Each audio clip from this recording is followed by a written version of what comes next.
같이 따라서 한번 하십니다. 아름다운 교회는 성도도 아름답습니다. 옆에 분들과 함께 인사하세요. 예. 예. 그렇습니다. 우리가 입술로 고백하는 대로 되는 줄로 믿습니다.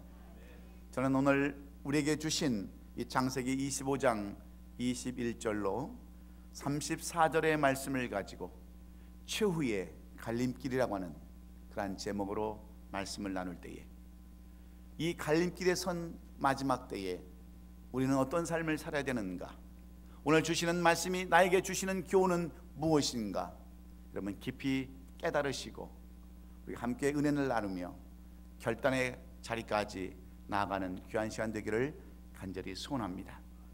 그래서 우리는 잠시 한 2, 3분 동안 최후의 날 폼페이라고 하는 그 동영상을 잠시 보면서 오늘 이 말씀으로 함께 이어나가기를 원합니다.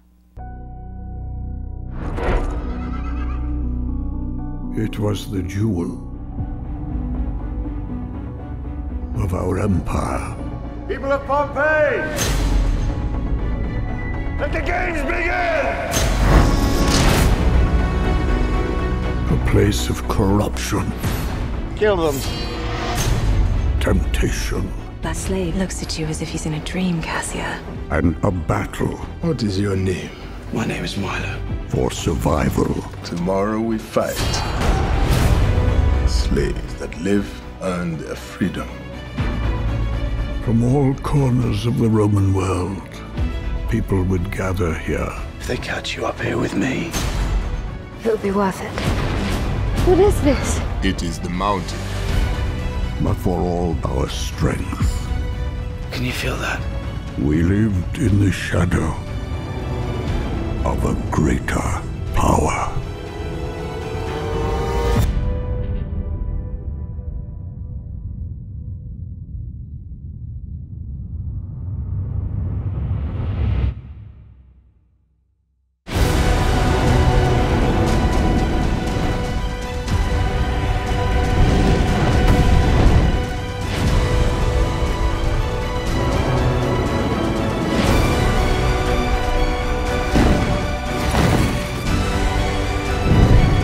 Whatever is happening here, we find freedom, my friend. We have to get to the harbor. We will go together.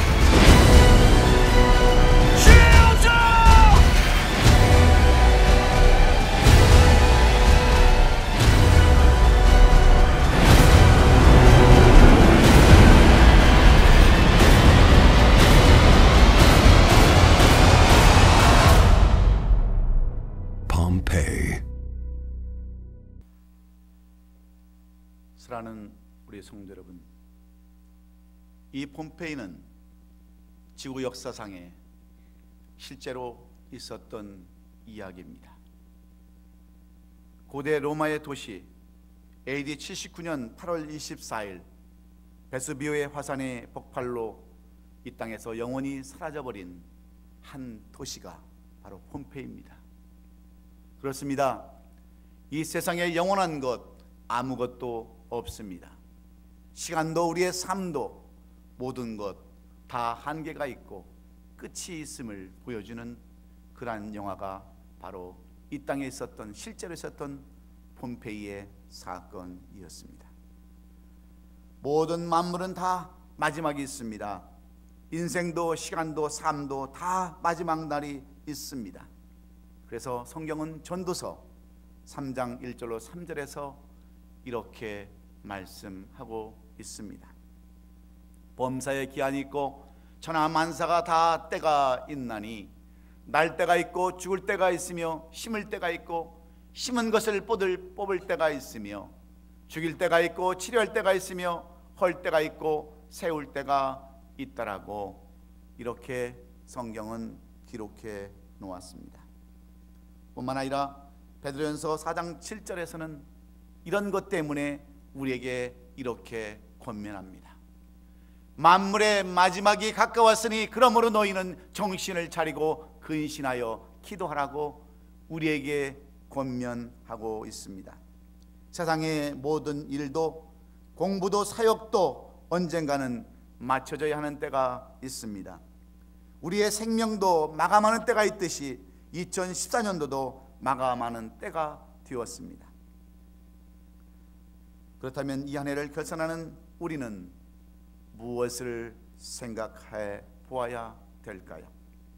한 해의 마지막 갈림길에서 어느 길을 선택하는 것인가를 생각해 보는 이 아침이 되기를 간절히 원합니다.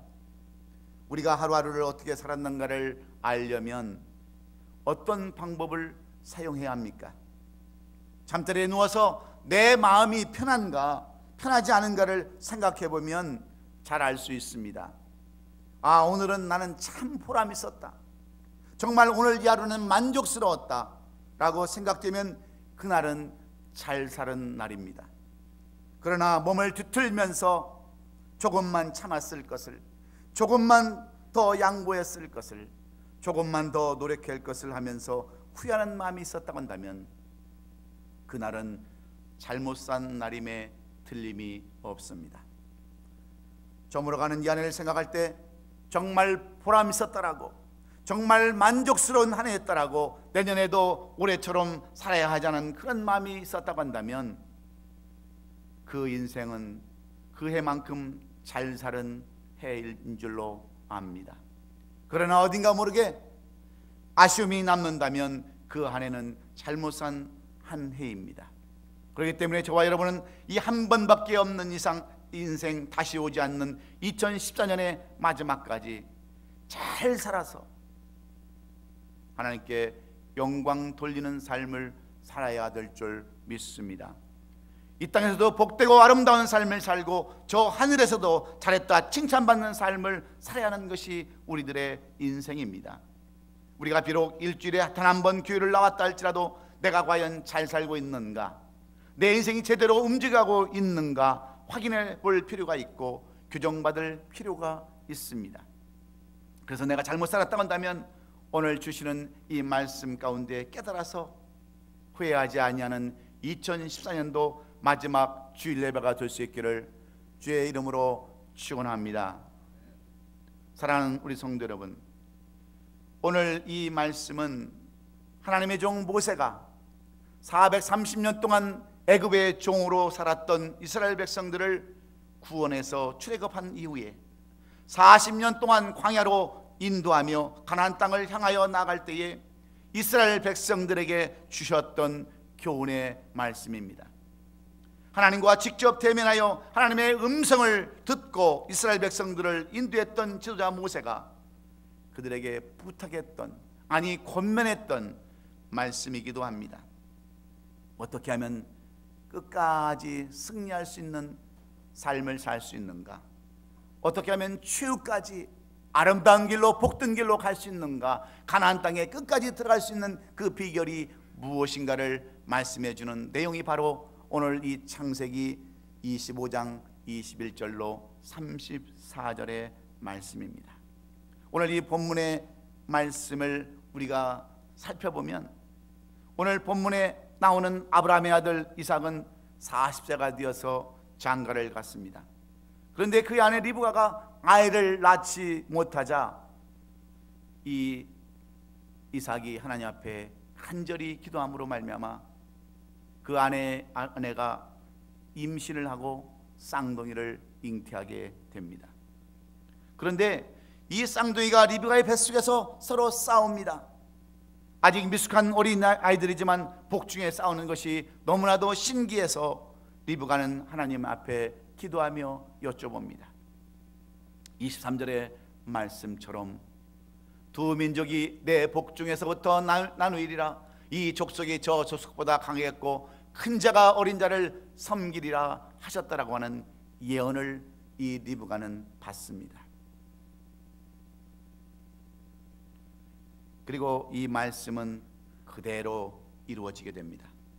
한 어머니의 뱃속에서 잉태되고 똑같이 태어난 한 부모 밑에서 자랐다 할지라도 어떤 삶을 사느냐에 따라서 인생이 달라짐을 교훈해 주는 말씀이 이 본문의 말씀입니다. 실제로 형에서는 에돔의 조상이 되었고 동생 야곱은 이스라엘의 조상이 됩니다. 형의 자손들은 동생의 자손들의 종이 되어서 말씀대로 섬기는 삶을 살아야 했습니다. 성경을 자세히 우리가 살펴보면 히스기야 왕 때의 에돔 자손들은 완전히 이스라엘 자손들의 종이 되어서 이스라엘들에게 조공을 바치기도 했습니다. 에돔 자손들은 어떻게든지 이스라엘의 통치를 벗어나기 위해서 여러 번 반란도 일으켰지만 그 뜻을 이루지는 못했습니다. 그리고 어느 기간이 지나서 에돔 족속은 스스로 역사 속에서 자취를 감추고 맙니다. 하나님의 말씀이 그대로 이루어졌던 것을 우리에게 실제로 보여주는 말씀입니다. 두 형제의 삶이 이렇게 달라져 버린 이야기 속에서 오늘 우리는 무엇을 교훈받아야 합니까? 오늘날 성도들 가운데서 똑같이 교회를 다니고 똑같이 설교 메시지를 듣고 있습니다.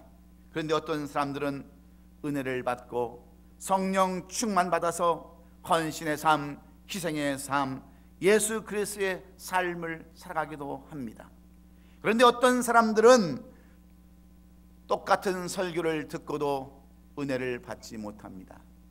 똑같은 메시지를 듣고서도 왜 매일 나만 까느냐고, 왜 나만 나무라냐고 항상 불평하며 교회를 떠나고 시생활을 벌이며 실패의 삶을 사는 이유가 어디에 있습니까? 오늘 본문의 에서와 야곱의 이야기를 통해서 우리는 어떻게 믿고 어떻게 행동에 따라서 사람의 인생이 달라짐을 깨달아야 합니다.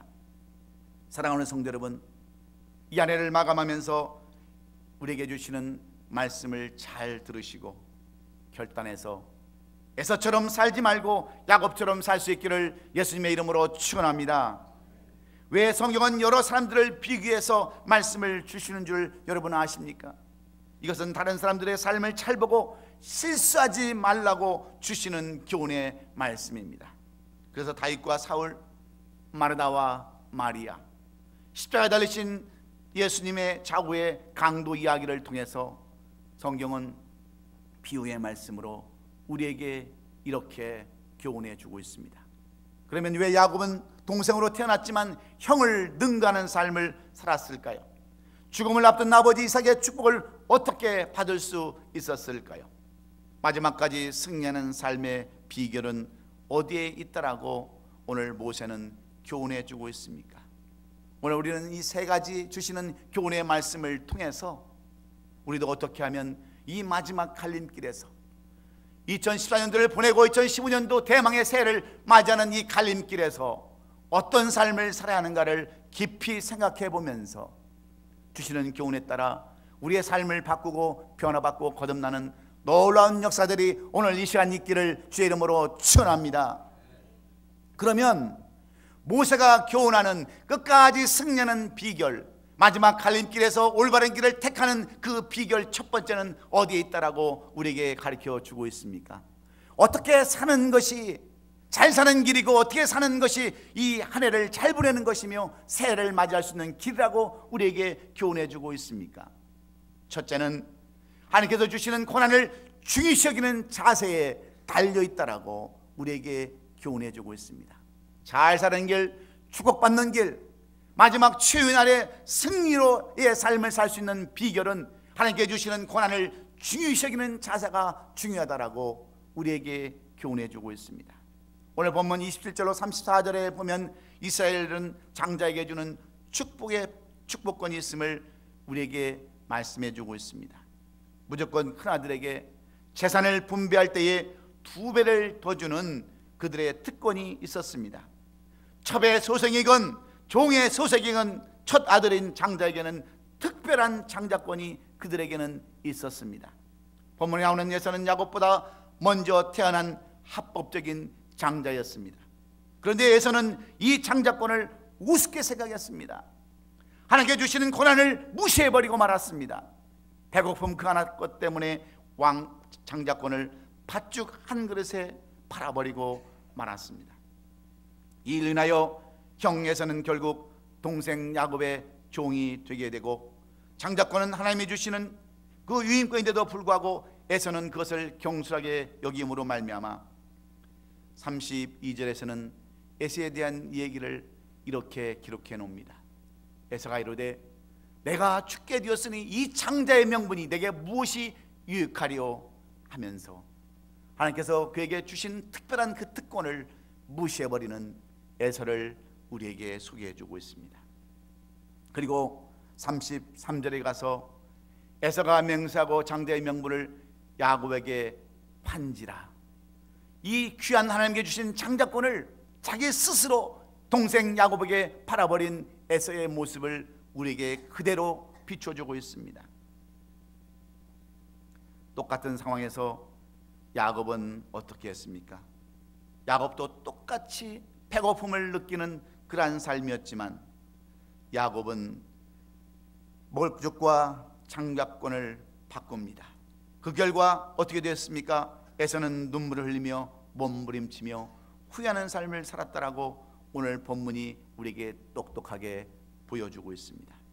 후에 이 사건을 히브리서 기자는 히브리서 12장 16절로 17절에서 이렇게 우리에게 권면해 주고 있습니다. 음행하는 자와 혹 한 그릇 음식을 위하여 장자의 명분을 받는 에서와 같이 망령된 자가 없도록 살피라. 너희가 아는 바와 같이 그가 그 후에 축복을 이어받으려고 눈물 흘리며 구하되 버림바가 되어 회개할 기회를 얻지 못하였느니라고 이렇게 말씀합니다. 여기서 그는 누구입니까? 바로 구약시대에 나왔던 에서를 신약시대에서 이렇게 표현하고 있습니다. 하나님의 특권을 무시해버린 그 에서를, 축복받지 못한 에서를 이 신약시대에 와서도 히브리서 기자는 이렇게 망령되이 여겼다라고 이렇게 말씀하고 있는 겁니다.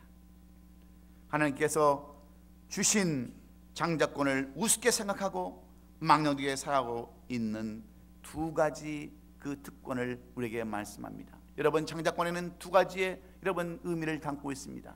장자권이 무엇입니까? 오늘 이 시간을 살아가는 우리들에게는 두 가지 의미가 있는데, 하나는 바로 하나님의 자녀로서 성도로서의 특권을 말하기도 합니다. 하나님은 이 땅에 예수 그리스도를 보내주시고 우리로 하여금 하나님의 자녀로 삼아주시는 특권을 주셨습니다.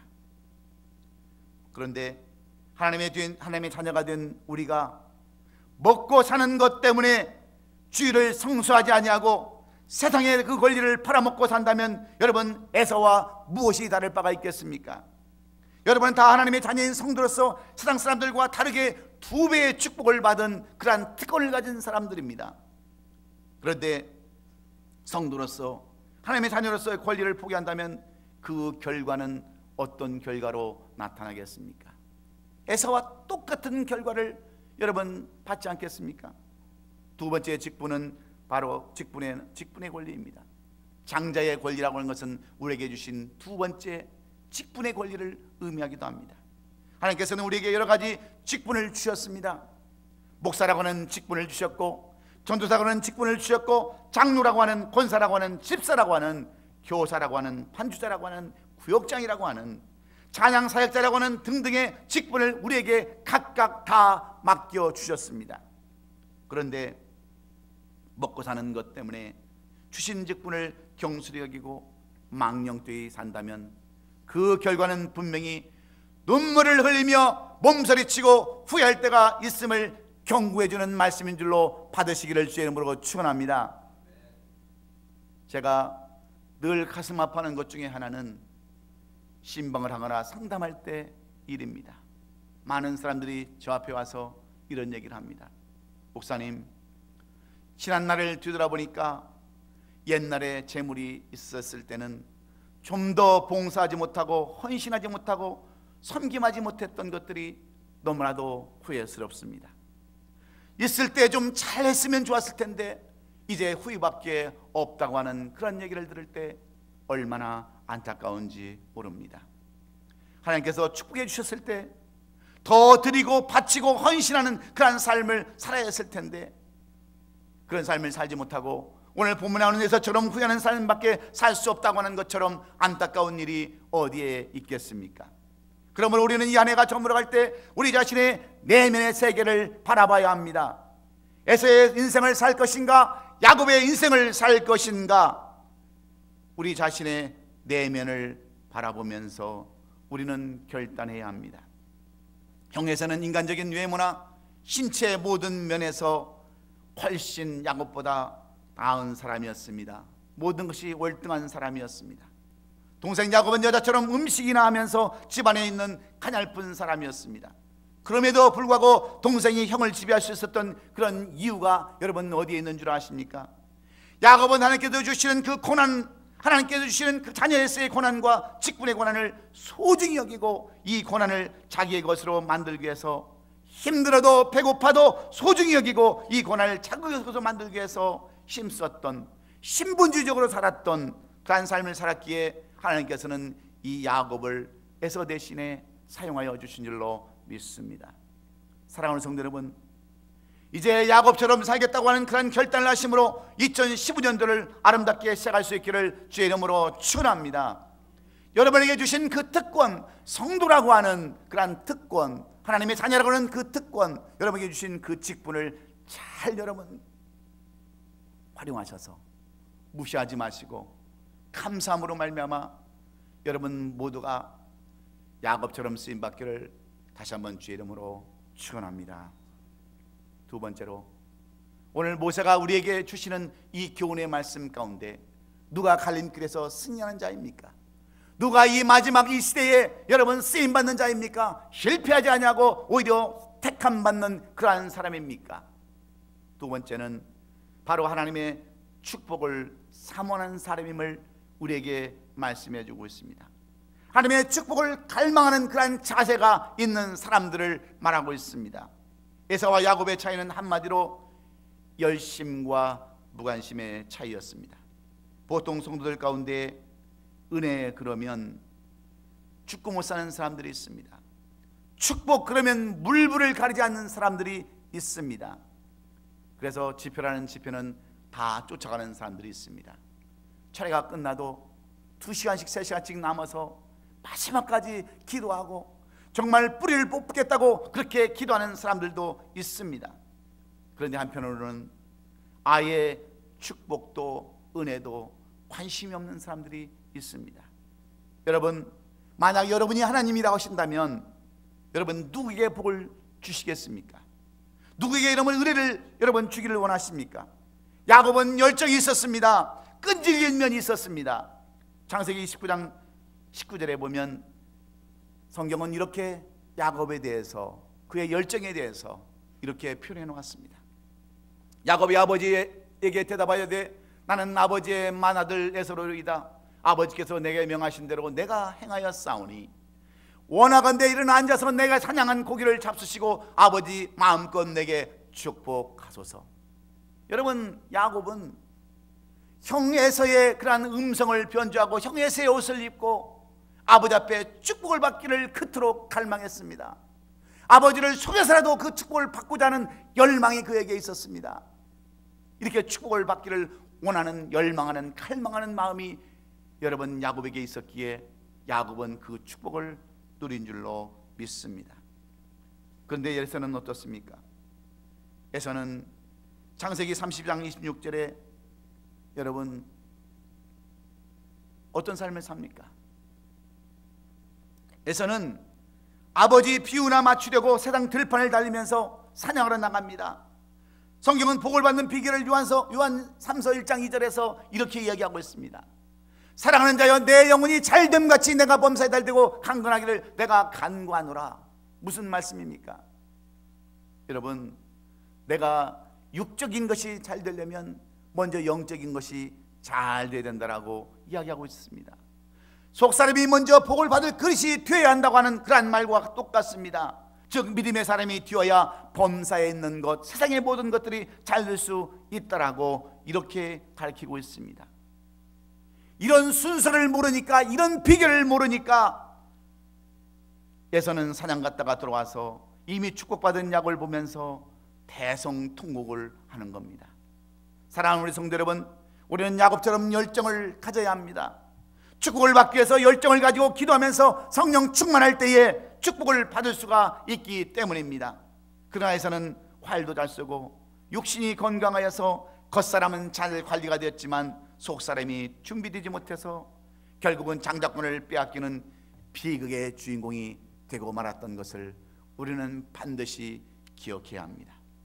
여러분이 세상적으로 복을 받기 위해서 지금까지 에서처럼 이리 뛰고 저리 뛰면서 분주한 삶을 살았다고 한다면 결국 다 헛되고 헛된 것이라는 것을 우리는 깨달아야 합니다. 다 깨닫게 수밖에 없다고 하는 것을 우리는 알아야 합니다. 두 잡 세 잡 뛰면서 여러분 아무리 애써봐야 몸만 아프고 피곤할 뿐입니다.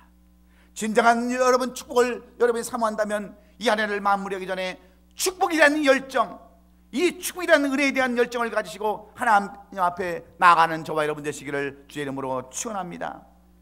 하나님의 주시는 복을 여러분이 진정으로 원한다면 여러분의 마음속에 칼마는 마음이 있어야 되는 거예요.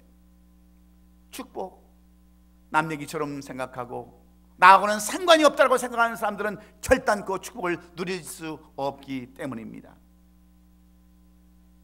그러므로 끝까지 하나님께 부르짖고 기도하셔서 그 하나님의 축복을 여러분도 누리고 내 것으로 만들 수 있는 저와 여러분 되시기를 주의 이름으로 축원합니다.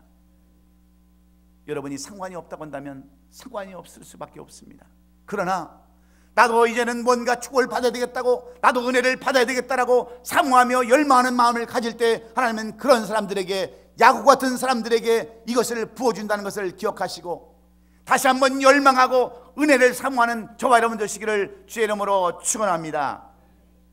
마지막으로 모세는 가나안 땅을 향해 나아가는 이스라엘 백성들에게 어떻게 해야 끝까지 승리할 수 있다라고 교훈해 주고 있습니까? 마지막 갈림길에서 사막에서 죽어야 할 것인가, 아니면 가나안 땅에 들어갈 것인가, 그 기로에 섰던 이스라엘 백성들에게 마지막으로 주시는 권면의 말씀, 누가 주의 갈림길에서 승자가 될 수 있다라고 교훈해 주고 있습니까? 세 번째는 순종하는 사람의 차이임을 우리에게 말씀해 줍니다. 하나님께서는 에서와 야곱을 통해서 어떤 사람이 마지막에 승리할 수 있는 사람인가, 어떤 사람이 갈림길에서 옳은 길을 가는 사람인가를 분명하게 에서와 야곱을 통해서 우리에게 교훈해 주고 있습니다. 야곱은 무슨 일을 하든지 반드시 그의 어머니와 아버지께 여쭤봅니다. 여쭤본 것으로 끝난 것이 아니라 아버지의 말씀대로, 어머니의 말씀대로 실행하는 야곱을 성경은 우리에게 보여주고 있습니다. 그리고 그는 혼자 결정하지 않습니다. 부모님의 말씀에 따라 행합니다. 야곱은 결혼할 때도 그의 아버지 이삭과 어머니 리브가의 당부대로, 말씀대로 행합니다. 그 말씀이 28장 6절에 이렇게 기록되어 있습니다. 에서가 본즉 이삭이 야곱에게 축복하고 그를 밧단으로 보내어 거기서 아내를 맞이하게 하였고, 또 그에게 축복하고 명하기를 너는 가나안 사람 딸들 중에서 아내를 맞이하지 말라고 이렇게 당부를 합니다. 이방 여인과는 결혼을 하지 말라고 당부하므로, 여러분, 야곱은 이방 여인과 결혼하지 않습니다. 밧단 아람 그의 삼촌 집에 내려가서 그의 삼촌의 딸들과 결혼하는 야곱을 우리에게 보여주고 있지 않습니까? 그런데 여러분, 에서는 어떻습니까? 에서는 부모의 말을 듣는 것이 아니라 오히려 부모의 말씀 반대로 불순종하며 나가서 결혼을 합니다. 그 내용이 여러분 어떻습니까? 28장 8절로 9절에 에서에 대한 이야기를 이렇게 써놨습니다. 에서가 또 먼저 가나안 사람들의 딸들이 그의 아버지 이삭을 기쁘게 하지 못하는지라, 이 에서가 이스마엘에 가서 그의 본처들 위에 아브라함의 아들 이스마엘의 딸이요 느바요의 누인 말렛을 아내로 맞이하였더라. 이방 여인들과 결혼했다고 하는 거예요. 부모가 원하는 그러한 결혼을 하지 않냐고 자기 마음대로 결혼해서 결국은 축복의 대상에서 제외됐다고 하는 말씀을 우리에게 보여주고 있습니다. 사랑하는 성도 여러분, 쓰임받는 사람은 절대로 자기의 생각대로 하지 않습니다. 자기의 주관대로 하지 않습니다. 다윗을 여러분 보십시오. 다윗은 늘 선지자들의 의견에 따라서 국정을 돌보았습니다. 20대 때에는 선지자였던 사무엘 선지자의 인도함을 받아서 그대로 순종하며 따라했습니다. 40대의 왕이 되어서는 아예 궁정에 선지자를 아예 두었습니다. 그 선지자는 갓이라는 선지자였는데 이 갓 선지자의 별명은 바로 다윗의 선지자라는 별명이 있을 정도로 모든 일처리를 하나님 앞에 기도하게 하고 하나님의 말씀대로 순종하면서 이 다윗이 나라를 다스렸을 때에 이스라엘 역사에 전무후무한 통일의 역사를 이루었고 많은 부와 많은 영광을 누렸던 것을 우리는 구약 성경을 통해서 얼마든지 살펴볼 수 있습니다.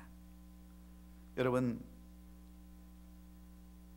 주의 나라에 이렇게 쓰임을 받았던 이스라엘 다윗은 이렇게 순종하는 삶을 살았기 때문에 다윗하면 순종의 대표적인 인물이요 사울하면 불순종의 대표로 이렇게 성경은 우리에게 교훈해주고 있습니다.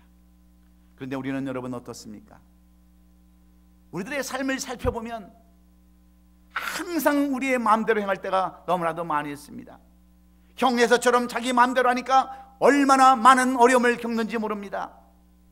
사업을 할 때나 무슨 일을 준비할 때 주의 종과 의논하지 않습니다. 그리고 늘 자기가 다 결정해놓고 목사님 기도해 주세요, 통보합니다.